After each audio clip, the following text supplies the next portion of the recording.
ওই কি রে, ওই কি রে, মধু মধু মধু, রসমালাই রসমালাই রসমালাই মধু।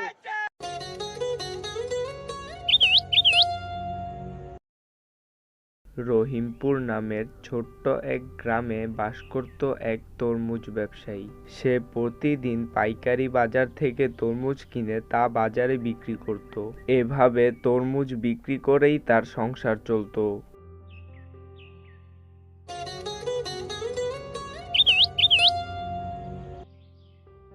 কিন্তু কিছুদিন পরেই তার জীবনে নেমে আসে এক কালো অধ্যায়।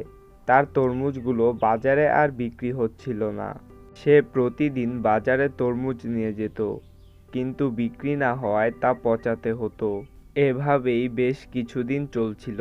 এতদিন তরমুজ বিক্রি না হওয়ায় তরমুজ বিক্রেতা খুবই হতাশ হয়ে পড়ে, কিন্তু সে হাল ছেড়ে দেয় না। আগের মতোই প্রতিদিন বাজারে তরমুজ নিয়ে আসে।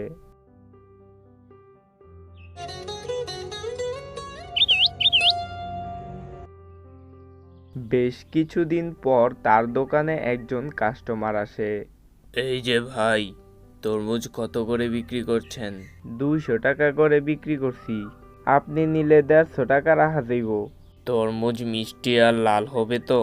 মিষ্টি হইব মানে মধু হইব মধু, রসমালাই হইব রসমালাই। দাঁড়ান আমি কাইটা দেখাইতাছি। তরমুজটি কাটার পর তরমুজ বিক্রেতার কথা মতো তরমুজের ভিতর থেকে লাল বের হয়। ওই কি রে, ওই কি রে, ওই কি রে, ওই কি রে, মধু মধু মধু, রসমালাই রসমালাই রসমালাই মধু। তরমুজ বিক্রেতা এই ডায়লগটি দেওয়ার পর তার দোকানে ভিড় লেগে যায়। এর কারণে সে গ্রামে বেশ জনপ্রিয় হয়ে ওঠে। এভাবেই কিছুদিন তার দোকানে বেশ ভালোই বিক্রি হয়। যত দিন যায় তার জনপ্রিয়তা যেন আরো বাড়তে থাকে। কিন্তু এই জনপ্রিয়তা তার জন্য কাল হয়ে দাঁড়ায়। এই জনপ্রিয়তার কারণে তার অহংকার বেড়ে যেমন আকাশ ছুঁই অবস্থা।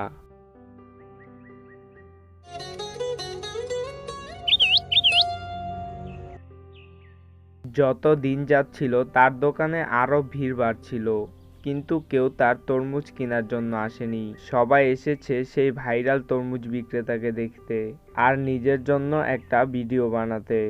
এই গল্প থেকে আমরা শিখতে পারি, জনপ্রিয়তা যতটা লাভজনক তার চেয়ে বেশি ভয়ানক।